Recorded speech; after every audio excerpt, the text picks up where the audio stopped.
Ada yang bukan mahasiswa juga di sini? Mana yang bukan mahasiswa? Oke. Mau ikut program doktor juga di sini? Barangkali udah mau ikut program dokter di sini. Mungkin pemanasan dulu ya gitu. Kenapa dibuat Urban 20? Disimpulkan persoalan-persoalan utama yang dihadapi umat manusia ini itu disebabkan oleh masalah kota. Apalagi masalah lingkungan hidup. Lingkungan hidup itu problemnya diciptakan di kota. Jadi kota sebagai kontributor masalah yang dihadapi umat manusia. Tapi jangan lupa, di kota juga pusat talent dan solusi untuk umat manusia. Berkumpulnya di mana? Di kota juga. Yes, it is a place where problems were often created, tapi kita juga menyaksikan kota di mana solusi-solusi itu juga muncul. Terobosan-terobosan muncul di mana? Mayoritas di kota. Saya beri contoh. Jakarta itu ibu kota. Masih ya? Kok kayak gimana gitu jawabnya itu? Kalau saya termasuk yang berpandangan harusnya ibu kota tetap di Jakarta, ya. Tapi itu kan politis jadinya kan. Oke, nanti udah lewat. Tapi begini, apakah Jakarta masih ibu kota? Masih. Ibu kota apa? Ibu kota Republik Indonesia dan ibu kota apa? ASEAN. Ibu kota ASEAN. Saya itu sampai memberi nama stasiun MRT itu, saya beri nama stasiun ASEAN. Kenapa waktu itu? Supaya stasiun itu diingat-ingat sebagai kita ibu kota ASEAN. Ini buat S3 bagus ini. Kalau ada yang mau ngambil ini, buat S3 boleh nih. Tapi penelitiannya yang lama ya, ini ya, jangan singkat penelitiannya, ya. Karena jangan desk study ini. Cover bener. Ini serius. Ini untuk menjadi program S3 ini bagus. Karena ada banyak tantangan-tantangan di sini yang menurut saya menarik untuk dikaji secara serius. Ini gara-gara kemarin jadi ramai terus kalau saya ngomong S3. Misalnya nih, rambu lalu lintas. Kok tingginya segini ya? Kenapa? Ya dari dulu segitu Pak. Iya saya tahu. Pertanyaannya kenapa segini? Ada aturan. Nah, kenapa poin saya? Coba teman-teman sekalian, banyak sekali lampu lalu lintas itu gak bisa dilihat oleh orang yang dalam mobil. Banyak gak bisa dilihat oleh orang yang dari motor. Terus buat apa rambu itu? Kalau diasumsikan jalannya kosong kayak di tengah-tengah pegunungan yang kita bicara jauh. Ini pertanyaan, why? Bagaimana pelayanan cepat? Bagaimana masalah ini selesai? Itu micro questions. Nah, teman-teman akan menyaksikan bahwa Jakarta itu digeser sekarang itu dari pembangunan berbasis kendaraan bermotor menjadi berbasis transit oriented. Dengan pendekatan ini, maka kami berencana, ini rekaman ini boleh disimpan, mudah-mudahan suatu saat nanti boleh dicek lagi, apakah kejadian apa tidak. Apa? Selama beberapa dekade, dengan pendekatan car oriented development, kita menggeser penduduk Jakarta keluar Jakarta. Disiapkan jalan tol masuk ke kota.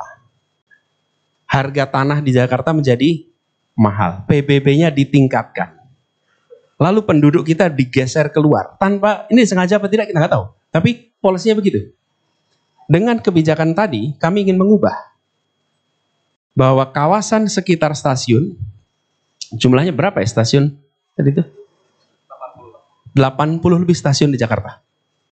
Kita mengizinkan untuk membangun gedung tinggi di radius 800 meter dari stasiun sampai 1,2 radius. Maka kita berharap nanti harga properti di Jakarta menjadi lebih murah dalam kota dan penduduk Jakarta atau orang yang bekerja di Jakarta tidak harus lagi commute 2 jam, 1 jam setengah, tapi mereka ditarik masuk lagi ke Jakarta dengan hunian yang terjangkau, yang dekat dengan kawasan transit di Jakarta di masa yang akan datang. Tapi saya ingat waktu saya baru mulai di Jakarta kemarin, saya itu tanya, apa alat transportasi semua orang punya? Sekarang semua orang tahu jawabnya, kaki. Tapi saya ingat di rapat-rapat awal itu, ketika pertanyaan itu diberikan, jawabnya motor. Alat transportasi semua orang punya motor. Tidak, alat transportasi adalah kaki. Tapi yang kita bangun selalu fasilitas untuk roda, tidak fasilitas untuk kaki. Nah, ketika itu dibangun, teman-teman lihatlah proyeknya di beberapa lokasi. Jadi ini cara saya bekerja. Ini pertanyaannya nih, bagaimana membuat perpustakaan kelas dunia? Oke. Tapi kalau kemudian dilepaskan begitu saja, maka liar, bisa kemana-mana. Sebagai contoh, ini saya beli ilustrasi, silahkan digunakan sebagai referensi. Jadi, saya siapkan sebuah PowerPoint, dipresentasikan ke dinas yang paling tidak dapat perhatian. Dinas perpustakaan. Iya betul, arsip dan perpustakaan itu paling gak dapat perhatian. Dan tanyakan berapa gubernur yang datang ke kantor itu. Anda boleh cek lah. Sementara itu knowledge, ilmunya ada di situ tuh. Nah, saya sebagai gubernur berapa kali keliling ke ada conference di beberapa negara. Kan biasanya dijemput sama KBRI. Terus ditanya, Pak mau kemana gitu. Saya bilang saya mau ke perpustakaan. Dan hampir di semua tempat dibilang ini satu-satunya pejabat yang datang ke perpustakaan. Karena biasanya mau datangnya ke tempat-tempat yang lain. Ya, buat kami itu penting karena ini kita ngurusin kota yang salah satu unsur utamanya adalah knowledge. Gimana kota ini nggak pakai knowledge? Anda tidak mungkin punya mimpi yang tidak Anda ketahui. Assalamualaikum warahmatullahi wabarakatuh. Selamat sore, salam sejahtera untuk semua.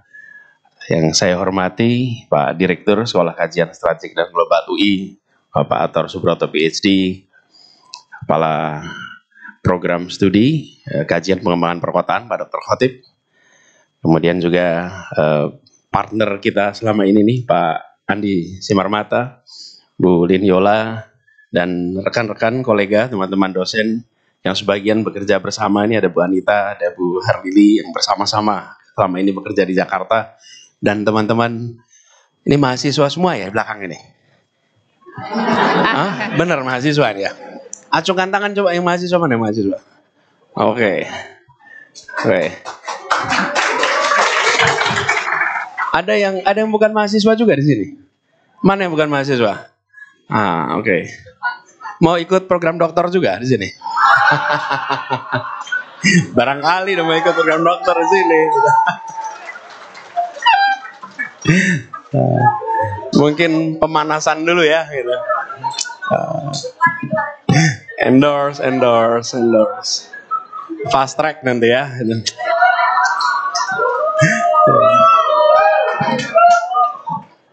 Ini belum apa-apa udah AU nih. Kita belum buka iPad nih.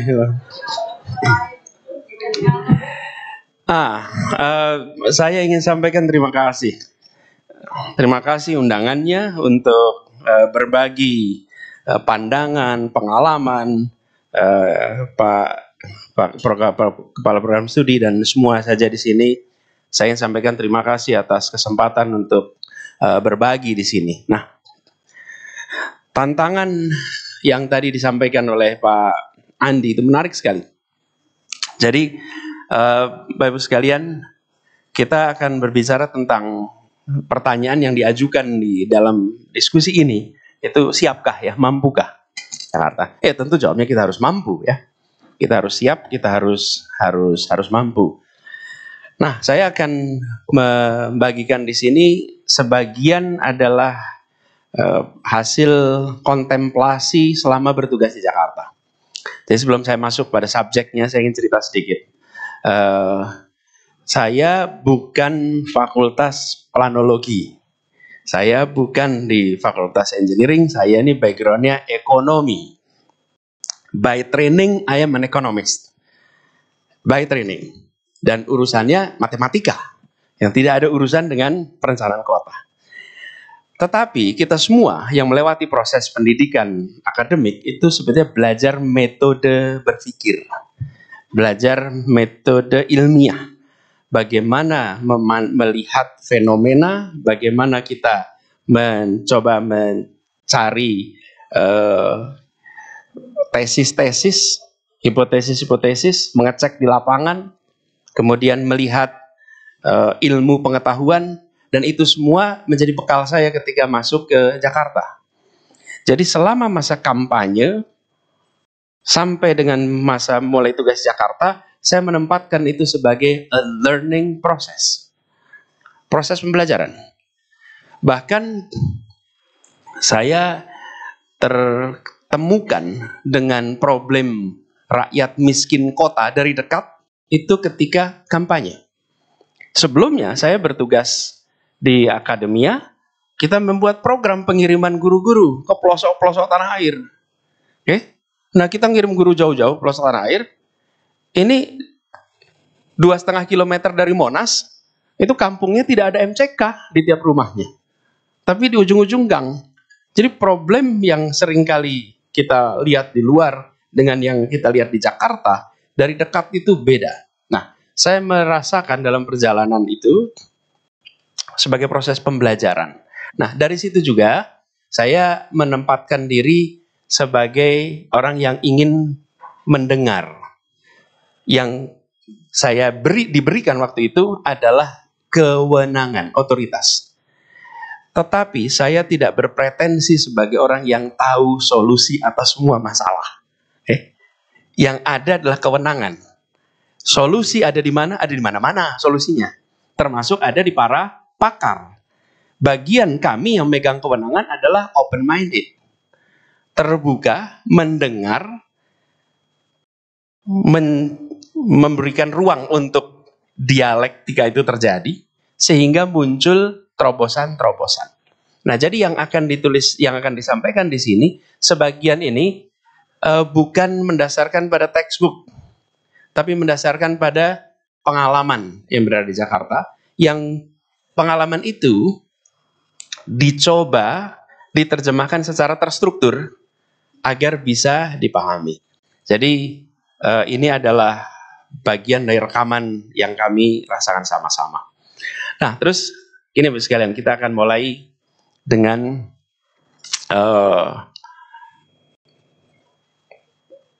urban. Kalau boleh, pakai ini ya. Ini next slide ya. Jadi porsi penduduk kita yang tinggal di perkotaan itu makin hari makin besar. Diperkirakan 70% penduduk global akan tinggal di kota. PDB global dihasilkan 80% di kota. Lalu konsumsi energi global itu di kota. Padahal kota itu hanya 3% dari luasan dunia. Dalam pertemuan tadi yang disebut-sebut sebagai U20, Urban 20, saya founding members di dalam Urban 20, waktu itu pertemuan di Buenos Aires, pertemuan pertama kali Urban 20. Kenapa dibuat Urban 20? Disimpulkan, persoalan-persoalan utama yang dihadapi umat manusia ini, itu disebabkan oleh masalah kota.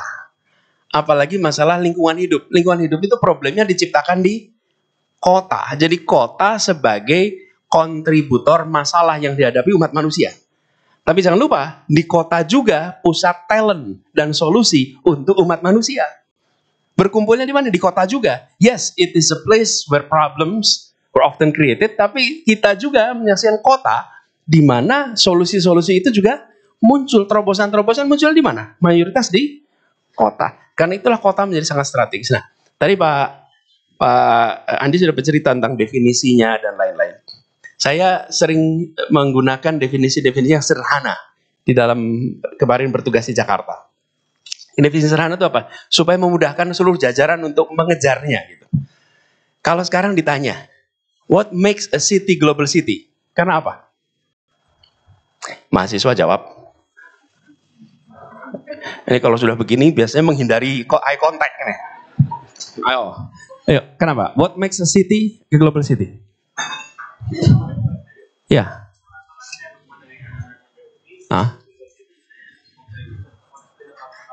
Oke, jadi terkoneksi.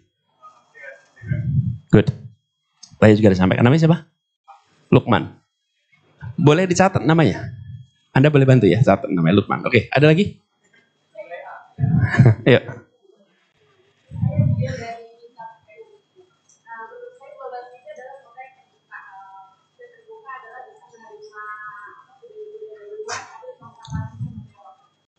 Oke, kota yang terbuka menerima budaya dari luar, tapi juga mempertahankan budaya lokal. That's global city. Ada lagi? Oke, Anda?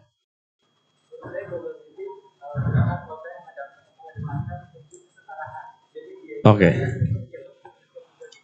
Kota yang memberikan prioritas pada kesetaraan. Oke, namanya siapa? Refli. Bukan Refli Harun ini ya? Bukan ya? Bukan ya? Refli. Anda namanya siapa tadi? Dian. Tolong dicatat ya, Dian Refli. Oke. Yuk, belakang sana. Yang keras. Namanya? Fauzan, oke.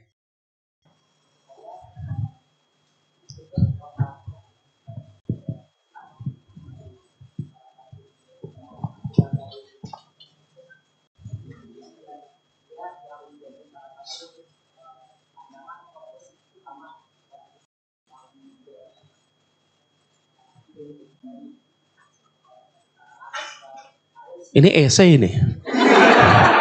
Apa definisinya apa? Apa yang disebut sebagai kota? What makes a city a global city?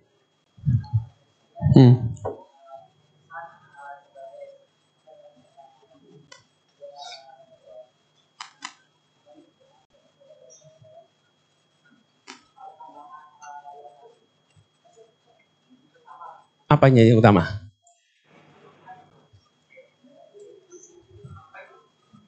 Jangan Google dulu. Ya udah, nggak apa-apa. Udah ya. Tapi gini dah, gini, teman-teman sekalian. Boleh nggak saya kan gini. Definisi itu kan tidak ada yang paling benar ya. Itu kan bebas-bebas saja, bukan? Nah, tapi kalau saya sebagai policy maker, saya membuat sebuah definisi, maka definisi itu harus jadi ukur, ya, supaya bisa di-achieve. Nih, satu ketika tadi yang disebut Jaklingko, kita wawancara Lingko. Terus saya tanya, apa KPI-nya transportasi umum di Jakarta ini sukses, world class? Enggak, ini saya tanya jajaran, ini lagi ceritain. Bukan tanya Anda lagi, lagi cerita nih, lagi cerita. Oke. Lalu jajaran itu pikir apa ya? Tingkat jumlah penumpangnya, connectivity. Enggak usah, yang simple aja, supaya mudah dipahami. Gini, jika expat di Jakarta sudah naik kendaraan umum, berarti we are home free. Sederhana. Selama Anda belum lihat expat naik kendaraan umum kita, berarti kita belum sampai. Sederhana, bukan? Jadi boleh kita pakai ukuran jumlah penumpang, jumlah itu nggak apa-apa lah untuk nanti laporan-laporan di akhir tahun. Tapi selama, nah saya sudah menyaksikan sekarang di beberapa ruas jalan menemukan ekspat menggunakan kendaraan umum, belum naik angkot yang saya ketemu, masih naik Trans Jakarta, naik MRT, naik LRT. Jadi itu yang saya maksud, bahwa ada definisi. Nah, sekarang what makes city a global city, kalau dalam hemat kami, sederhana. If it attracts global talent. Bila dia menarik global talent.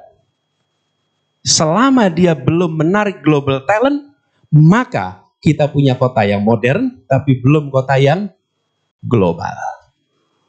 Kalau dia attract, bagaimana ngukurnya? Lihat aja. Yang ada di sini orang yang ditugaskan oleh negara atau voluntary datang ke sini.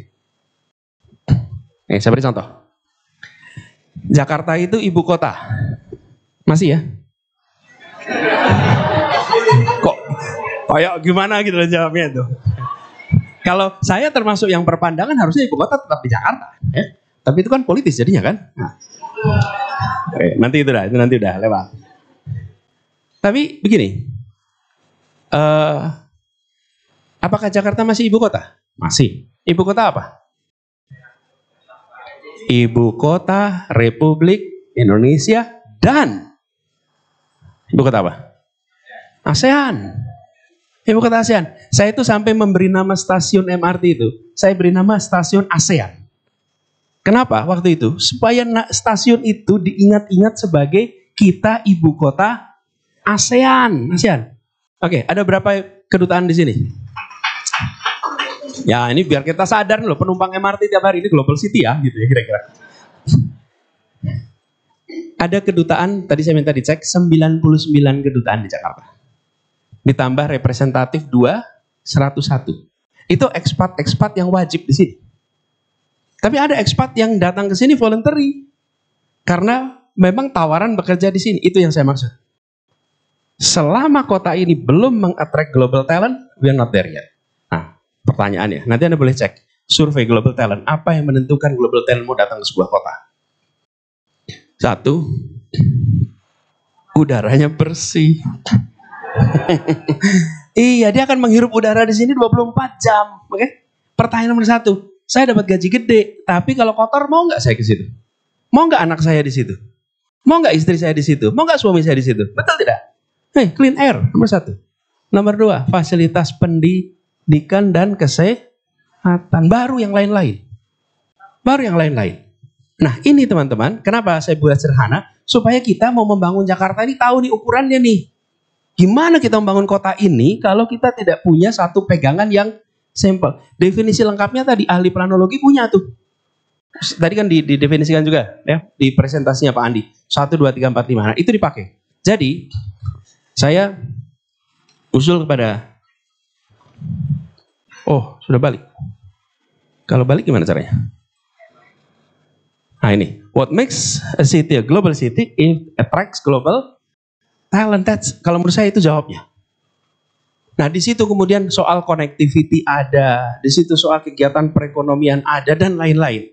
Tapi nomor satu adalah attract global talent. Dan kita lihat ada kota-kota dunia yang attract global talent, bukan? Jadi, kalau kita ketemu kota yang modern, banyak kota modern di dunia, tapi belum tentu kota global. Anda datang ke banyak kota di Eropa, modern-modern, tapi apakah bisa disebut kota global? Kalau tidak attract global talents. Nah, jadi saya memandang prosesnya itu begini kira-kira. Tradisional, modern, global. Nah, yang kita sedang coba di Jakarta itu melakukan transformasi ini. Oke, apa potensi tantangannya? Nih kalau potensinya udah tau lah, kita ini Jakarta ini perekonomian kita hampir 18% kontribusi GDP dari Jakarta. Kalau sama Bodetabek jadi 25-an. 70% ekspor impor dari Jakarta. Kemudian kita ini kota dengan populasi terbesar 11 juta, kalau sama Jabodetabek 24 juta. Ini paling kanan nih global citizenship, ada 99 kedubes, ada kantor-kantor perusahaan multinasional. Nah ini yang saya maksud tadi, yang voluntary datang ke sini karena mereka merasa this is a place where they can make a living. Nah itu potensinya. Dan saya sering sampaikan Asia Tenggara ini potensi, kenapa? Karena ini adalah kawasan yang 600 lebih juta penduduknya dan peaceful. Bapak Ibu sekalian, teman-teman, ini kajian strategik kan global di sini. Oke.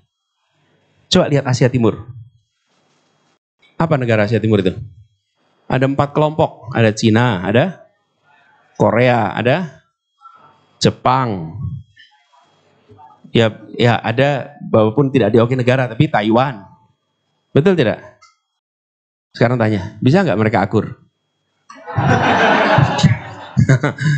Simple aja. Kira-kira nih Korea Selatan sama Cina akur bisa nggak? Nggak. Korea Selatan sama Jepang akur nggak? Nah, Taiwan sama Cina bisa nggak? Bisa. Kira-kira kapan mereka akan akur? Nggak tahu. Nggak tahu. Coba semua ahli strategi sekarang tanya, mungkinkah mereka akur 5 tahun ke depan? 1 generasi ke depan? Nggak tahu. Oke. Sekarang lihat Asia Selatan. India, Pakistan, Bangladesh, Sri Lanka. Oke? Mungkinkah mereka akur? Coba, akur bisa nggak nih tempat ini? Nggak bisa. Lihat Timur Tengah. 1, 2, 3, 4. Bisa nggak akur itu? Lihat Asia, lihat Afrika. Nih, begitu masuk Asia Tenggara, look at this. Indonesia, Singapura, Malaysia, Thailand, Filipina, ini 5 core. Akur nggak? Akur. Dengan 10 member lainnya akur tidak? Akur. Lihat East Timor akur. Makanya dunia itu kalau melihat Asia Tenggara, wow. Untuk membangun jangka panjang diperlukan regional stability. Dan di regional stability ini, ibu kotanya namanya ini. Karena itu kita harus serius bangun kota ini. Karena kita sedang mengcater bukan hanya Indonesia, kita sedang mengcater ASEAN. Jangan sampai resminya di Jakarta, de facto-nya di Singapura. Betul tidak? Nah, tapi untuk bisa itu PR kita banyak nih. PR kita banyak. Oke. Saya terusin ya. Sekarang masalahnya apa nih? Nih masalahnya. Kita punya problem nih. Man-made disaster over natural disaster. Ada banyak sekali problem-problem yang muncul karena ciptaan manusia.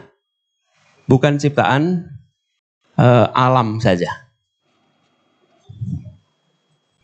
Satu, kami menyebutnya sebagai core masalah. Car oriented development, pembangunan berbasis kendaraan bermotor. Yang kedua, tidak terpenuhinya pelayanan dasar, pendidikan, kesehatan, lapangan kerja, air bersih, perumahan. Ini pembangunan dasar dan beberapa yang lain. Dan pembangunan yang tidak ramah lingkungan. Ini kami sebut sebagai 3 masalah utama. Kalau ini diselesaikan, mudah-mudahan, kebutuhan kita untuk global talent sama global city itu akan terjadi. Apa itu? Nih, ini kata undang-undangnya nih. DKJ akan dikembangkan sebagai pusat perdagangan, pusat kegiatan layanan jasa dan keuangan, pusat kegiatan bisnis nasional, regional, dan global. Nah, kalau itu mau dikerjakan, tidak bisa hanya dengan membangun bursa yang bagus. Nggak bisa. Nggak cukup. Dengan regulasi perbankan yang baik, nggak cukup. Tapi kita harus membereskan juga aspek non-ekonominya ini loh yang justru menjadi tantangan kita. Nah, jadi saya akan bahas yang non-ekonomi di sini. Pertanyaannya, bagaimana caranya? Ini buat S3 bagus ini. Kalau ada yang mau ngambil ini, buat S3 boleh nih.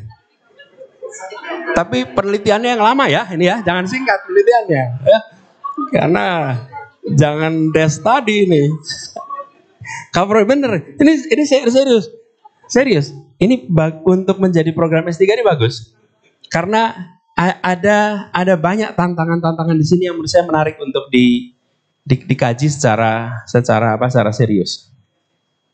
Ini gara-gara kemarin jadi ramai terus kalau saya ngomong S3. Capek deh gitu ya.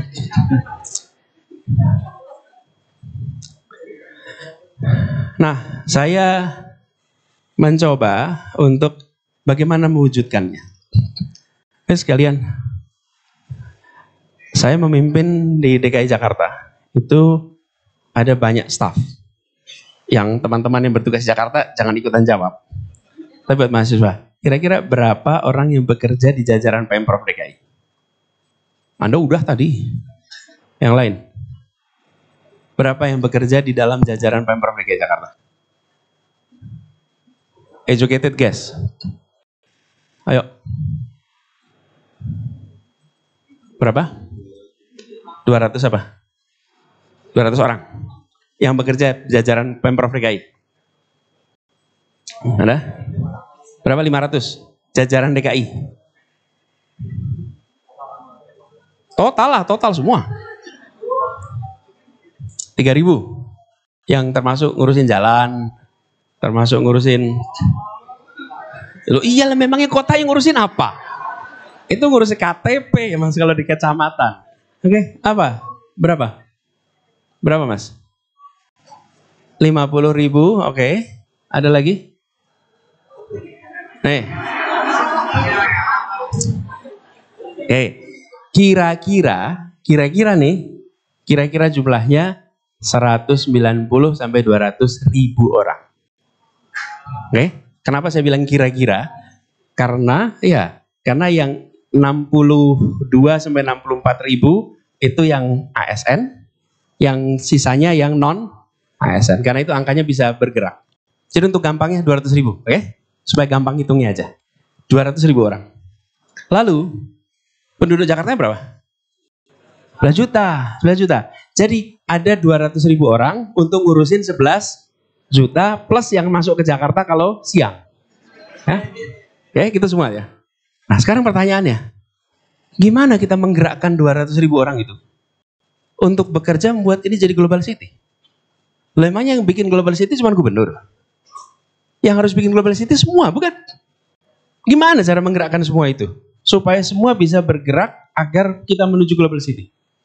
Di situ diperlukan yang saya istilahkan gagasan, narasi, karya. Nggak bisa saya sebagai gubernur melakukan micromanagement, nggak bisa. Nah mungkin urusannya terlalu banyak untuk micromanagement. Saya dari rumah saja Cilandak sampai ke kantor itu bisa sehari ketemu masalah banyak sekali. Satu. Saya mau micromanagement, nggak mungkin. Jadi apa yang harus dilakukan sebagai gubernur?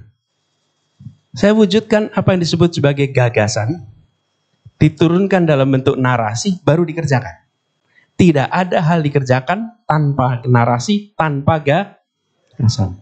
Lalu tugas gubernur bukan micromanagement, tapi micro question. Micro questions. Why? Apapun why.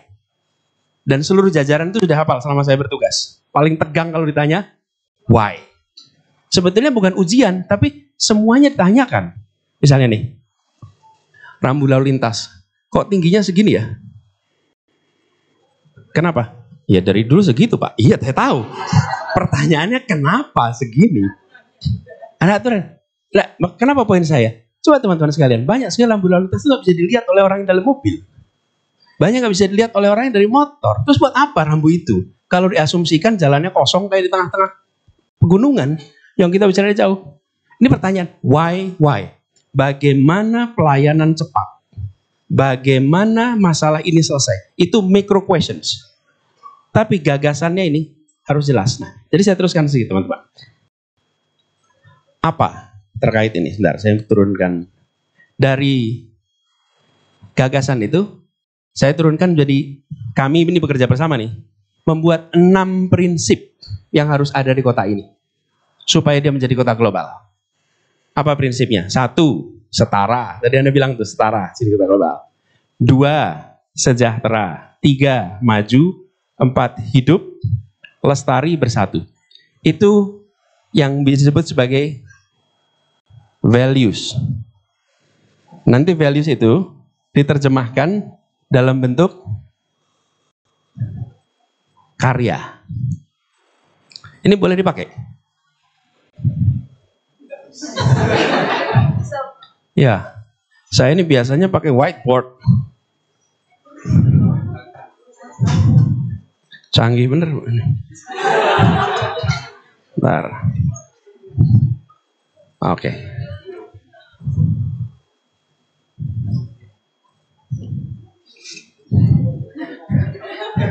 Kadang-kadang smartboard tapi dumb person ini kita ini.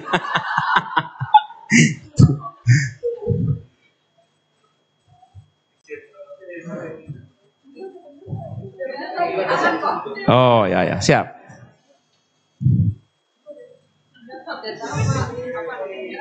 Makasih.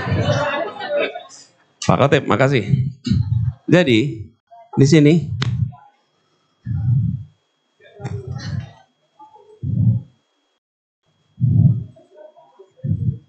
sini adalah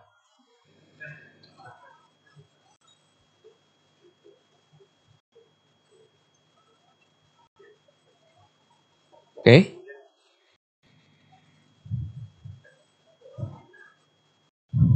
Yang tadi diturunkan dalam bentuk apa? Narasi. Kemudian dalam bentuk karya. Ini teman-teman. Tadi saya sampaikan. Kami itu mengelola 200.000 orang. Kalau saya memimpin 20 orang, maka 20 orang itu saya berikan tugas satu-satu. A tugasnya ini, B tugasnya ini, C tugasnya ini, satu-satu saya beri tugas. Kenapa? Karena saya memimpin 20 orang. Saya beri tugas satu-satu.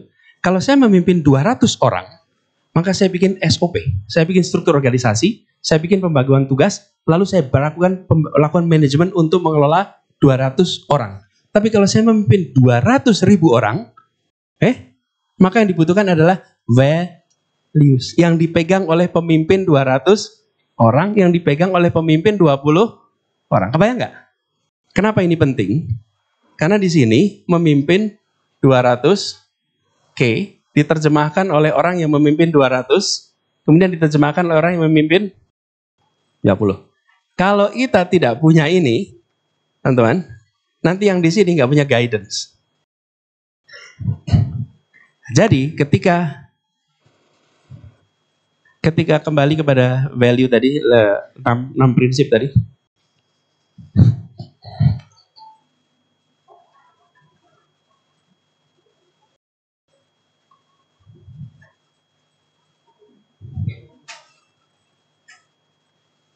kantongin aja dah. Ini kepada yang tadi 1, 2, 3 nih. Maka setara misalnya, begitu menggunakan prinsip setara, semua dinas, semua badan harus mengadopsi prinsip setara dalam kebijakan.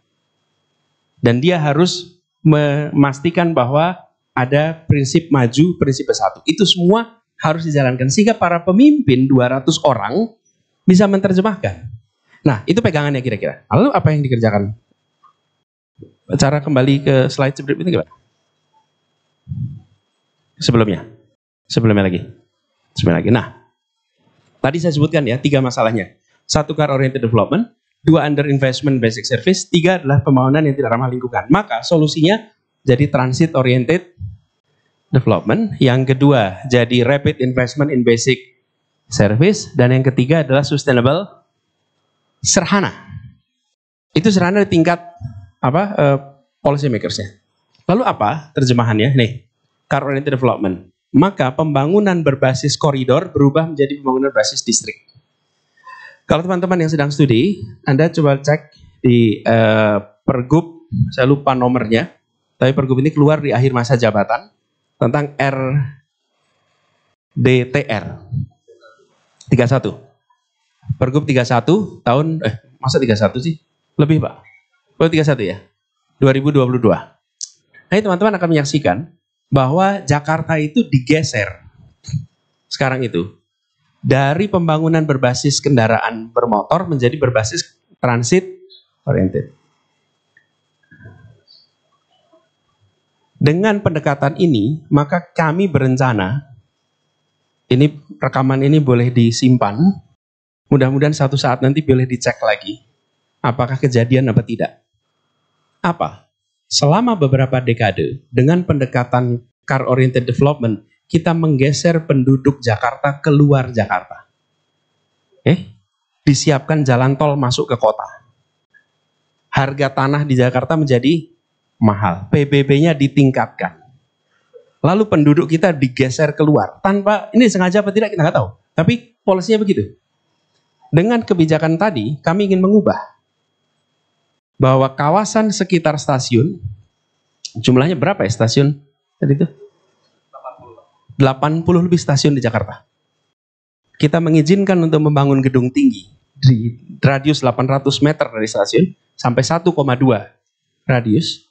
Maka kita berharap nanti harga properti di Jakarta menjadi lebih murah dalam kota, dan penduduk Jakarta atau orang yang bekerja di Jakarta tidak harus lagi commute 2 jam, 1 jam setengah, tapi mereka ditarik masuk lagi ke Jakarta dengan hunian yang terjangkau, yang dekat dengan kawasan transit di Jakarta di masa yang akan datang. Itu visinya. Yang mengerjakan siapa? Private sector. Karena negara menciptakan pasar. Bagaimana negara menciptakan pasar? Dengan memberikan kelonggaran untuk membangun gedung vertikal. Begitu dibuat vertikal, maka orang mau investasi. Dengan begitu maka terbangun. Jadi ini sebetulnya adalah sebuah rekayasa mobilitas penduduk tapi jangka panjang. Ini nggak mungkin dirasakan dalam 1-2 tahun ke depan.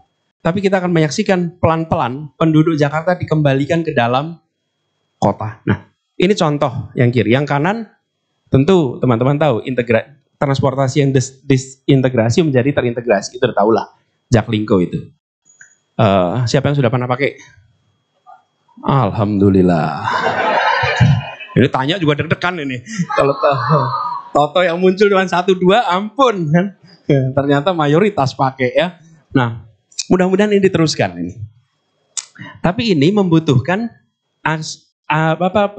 masukan dari negara, alokasi anggaran yang cukup serius dari dari kota untuk bisa membiayai itu. Lalu kepadatan rendah horizontal menjadi kepadatan tinggi vertikal. Itu teman-teman tadi kaitan itu. Lalu prioritas kendaraan bermotor ke prioritas pedestrian. Nah, ini teman sekalian sekarang sudah menjadi hal yang normal. Tapi saya ingat waktu saya baru mulai di Jakarta kemarin, saya tuh tanya apa alat transportasi semua orang punya. Sekarang semua orang tahu jawabnya kaki. Tapi saya ingat di rapat-rapat awal itu, ketika pertanyaan itu diberikan, jawabnya motor. Alat transportasi semua orang punya motor. Tidak, alat transportasi adalah kaki. Tapi yang kita bangun selalu fasilitas untuk roda, tidak fasilitas untuk kaki. Nah, ketika itu dibangun, teman-teman lihatlah proyeknya di beberapa lokasi. Nah, kemudian yang kedua, under investment basic service dan rapid investment basic service. Ini harus diteruskan. Ini nggak bisa selesai cepat. Satu, hunian yang terjangkau. Ini harus didorong lebih banyak lagi. Lalu akses kesehatan dan pendidikan. Dan teman-teman sekalian, kita sudah harus mulai sekolah-sekolah dengan desain ramah lingkungan. Kita sudah melakukannya itu net zero mission school. Sudah kita bangun beberapa lokasi. Nanti boleh jadi penelitian juga. Minimnya tenaga kerja dan lain-lain. Yang paling mendasar adalah air bersih. Kalau bisa malah sudah langsung air minum, tapi bukan air bersih saja. Ini basic service yang harus dikerjakan. Dan yang ketiga adalah tentang sustainable development. Ini teman-teman sekalian, kami memandang pengurangan emisi, kemudian pengelolaan air, lalu pengelolaan sampah, pengelolaan ruang hijau, itu bukan sekedar menghilangkan simptomnya, tapi kita harus serius menangani core masalahnya. Nah, di Jakarta kita punya problem ini. Jadi kalau kita mau attract global talents, maka ini harus dibereskan dengan agak serius.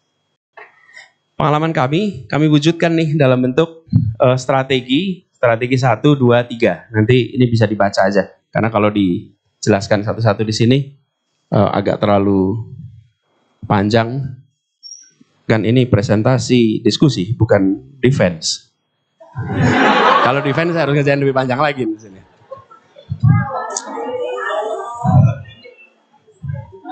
Tapi saya ingin tunjukkan satu hal. Di dalam menjelaskan ini, Bapak sekalian, harus kita, pengalaman kami membuat global. Itu harus saya kasih contoh. File tim ada? Ada di sini juga. Boleh ditunjukin? Ini saya beri contoh sekalian. Salah satu fasilitas kota global yang waktu itu kami bayangkan adalah memiliki knowledge center atau perpustakaan yang kelas dunia. Ada yang pernah ke perpustakaan tim belum? Acungkan tangan. Udah, alhamdulillah. Udah ya. Gini. Itu meyakinkan soal apa? Pak Ayub Rosidi. Pak Ayub Rosidi itu yang menjaga perpustakaan dokumentasi HB Yasin sastra. Beliau itu sama sekali nggak mau melepaskan. Sampai proses negosiasinya panjang sampai beliau percayakan untuk akhirnya diizinkan dipindahkan. Teman-teman, ini bukan presentasi tahun ini, itu presentasi berapa tahun yang lalu? 24 Oktober 2016. Jadi ini cara saya bekerja. Ini pertanyaannya nih, bagaimana membuat perpustakaan kelas dunia? Oke. Tapi kalau kemudian dilepaskan begitu saja, maka liar, bisa kemana-mana. Saya beri contoh, ini saya beli ilustrasi, silahkan digunakan sebagai referensi. Jadi, saya siapkan sebuah PowerPoint, dipresentasikan ke dinas yang paling tidak dapat perhatian. Dinas perpustakaan. Iya betul, arsip dan perpustakaan itu paling gak dapat perhatian. Dan tanyakan berapa gubernur yang datang ke kantor itu. Anda boleh cek lah. Sementara itu knowledge, ilmunya ada di situ tuh, di situ. Nah, jadi saya kumpulkan, dengerin. Dan mereka senang juga dikasih presentasi ini. Tunjukin apa yang terjadi. Ini saya berikan contoh. Nih, disebut Byte Library seperti apa? Kalau ngumpulin koleksi, Good Library kalau bikin pelayanan. Tapi kalau great library, kalau it builds community. Oke. Jadi disebut sebagai perpustakaan yang baik bila membangun komunitas atau KPI-nya. Jadi dulu seperti apa perpustakaan itu? Gudang buku. Sekarang pusat saraf untuk informasi. Dulu penuh dengan buku cetak. Besok penuh dengan web terminal. Tempat yang sedikit hiburan. Dan penghutan sudah kerja. Sekarang tempat ruang ketiga untuk orang berinteraksi. Pulang kantor bisa ke sana, pulang kerja bisa ke sana. Ngalamin nggak sekarang? Nah, jadi teman-teman, di outline kan, nanti filenya bisa dibagikan ini. Lalu kasih contoh, pustakawan itu sebetulnya seperti apa sih? Pustakawan itu jangan sebagai penjaga buku yang diam. Pustakawan itu justru aktif. Saya ingin sampaikan teman-teman, ini contoh saja, tidak untuk dipresentasikan di sini. Tapi saya ingin sampaikan pada teman-teman, semua, apakah itu trotoar, apakah itu kampung, apakah itu perpustakaan, apakah itu transportasi umum, di dalam menerjemahkan gagasan menjadi karya, ini ada narasinya di sini. Ini yang saya sebut sebagai narasi. Orang paham, sehingga nanti jalankan sendiri. Hasilnya, ya kita tahu yang sekarang menjadi taman perpustakaan Taman Ismail Marzuki. Nah, saya sebagai gubernur berapa kali keliling ke ada conference di beberapa negara, kan biasanya dijemput sama KBRI. Terus ditanya, Pak mau kemana gitu. Saya bilang saya mau ke perpustakaan. Dan hampir semua tempat dibilang ini satu-satunya pejabat yang datang ke perpustakaan. Karena biasanya mau datangnya ke tempat-tempat yang lain. Enggak, buat kami itu penting. Karena ini kita ngurusin kota. Yang salah satu unsur utamanya adalah knowledge. Gimana kota ini nggak pakai knowledge? Ini teman-teman kami gambarkan kepada mereka semua. Ini filenya agak banyak. Tapi sebagai inspirasi, saya termasuk sekalian yang mempercayai bahwa mimpi itu fungsi pengetahuan. Dan saya rasa itu benar. Anda tidak mungkin punya mimpi yang tidak Anda ketahui. Nah, kalau bayangan perpustakaan itu adalah perpustakaan yang ada seperti sekarang, bagaimana bisa punya mimpi tentang perpustakaan yang kelas dunia, mau jadi kota global? Jadi, semua aspek kota global yang tadi kita bahas, itu harus diterjemahkan dalam bentuk ilustrasi, narasi yang dipahami oleh ini nih. Udah hilang tadi 200.000 ini. Jadi, nah untuk mengerjakan itu, kembali ke slide ini, saya ini bagian terakhir, mengerjakan membangun kota global seperti Jakarta ini, tidak bisa dikerjakan oleh pemerintah sendirian. Kenapa? Ruginya luar biasa. Ruginya kenapa? Jakarta itu, teman-teman, tempat berkumpulnya think tanknya Indonesia di sini. Tempat berkumpulnya kampus-kampus di Indonesia di sini. Pakar-pakar adanya di Jakarta. Lalu setiap kali kita membuat rencana pembangunan Jakarta, itu lebih tepat rencana pembangunan Pemprov DKI Jakarta. Padahal ini rencana pembangunan kota Jakarta, bukan rencana pembangunan Pemprov. Kalau gitu siapa yang harus dilibatkan dalam pembangunan? Semua. Tapi cara mindset kita itu, yang disebut pembangunan itu adalah tugasnya negara. Anda bayar pajak saja dan saat pemilu nyoblos. Sesudah itu nonton. Nah, kami no. Itu masa lalu. Sekarang itu harusnya kita mengajak seluruh pihak terlibat. Nah, ini di dalam ilmu ada referensinya nih. Sorry. Ke belakang sekali. Ini dia. Marcus Forth itu Professor of Urban Informatics membuat pendekatan ini. Ini buat teman-teman menurut saya wajib dipelajari nih. Nah, saya mencoba ketika bertugas di Jakarta membawa dari 1, 2, 3 ke 4. Apa 4 itu? City 4.0. Ini City 4.0. Ya, kalau City 1.0, City Government as Administrator, dan People, rakyat semata-mata sebagai Residents. Itu kota paling lama. Kota berikutnya adalah City Government as Service Provider, rakyat sebagai customer. Nah ini kita banyaknya sukanya di sini nih. Pemprovnya juga suka di sini. Udah Anda duduk tenang, kami melayani. Lalu menyebutnya sebagai pelayan masyarakat. Nah, yang berikutnya adalah city government sebagai facilitator, people as participants. Ini namanya partisi. Yang berikutnya paling tinggi, city 4.0, city government as collaborator, and people as co-creator. Apa bedanya nomor 3 sama 4? Ya, kan sama-sama dilibatkan. Kalau yang nomor 3, 3.0, mereka mengerjakan, negara mengerjakan. Kalau yang nomor 4, kita bekerja bersama. Oke? Betul ya? Kolaborasi itu kita kerjakan bareng-bareng. Jadi teman-teman, Jakarta, saya boleh cerita nih, kota pertama, mungkin provinsi pertama di Indonesia yang menerapkan pengadaan tipe barang jasa tipe 3, tipe 4. Kenapa? Anda tahu nggak tipe 3, tipe 4? Ya, tipe 1 itu disegarkan, misalnya gini, bangun jalan ya. Kalau tipe 1, maka dinas yang membangun. Tipe 2 pakai tender. Oke, maka perusahaan yang ikut. Tipe 3 diserahkan kepada organisasi masyarakat dalam bentuk kerja bersama. Keempat juga inisiatif oleh masyarakat. Itu tipe 3, tipe 4 dikerjakan rakyat. Yang enggan mengerjakan tipe 3, 4 siapa? Jajaran. Kenapa? Repot laporannya. Kalau tipe 1, tipe 2 udah jelas nih.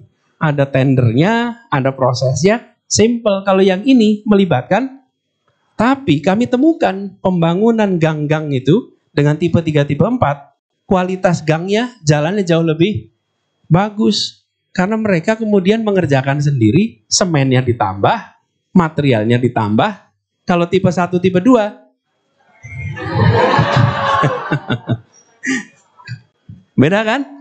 Nah, tapi tipe 3, tipe 4 itu jarang mau digunakan ketika kita menggunakan kolaborasi. Jaklingko itu kolaborasi. Nah, jadi teman-teman sekalian, kembali kepada pertanyaan awal. Are we able to become a global city? Yes. Yang harus dibereskan bukan aspek ekonominya, tapi harus dibereskan aspek non-ekonomi. 1, bangun transit oriented development. Yang kedua, membereskan basic services. Yang ketiga, sustainable development. Metodenya dengan tadi, cara berpikirnya ada gagasan, narasi, karya, kemudian diturunkan dengan pendekatan kolaborasi. Nah itu kira-kira 1 menit summary-nya dari apa yang diomongkan tadi. Begitu ya teman-teman sekalian. Terima kasih.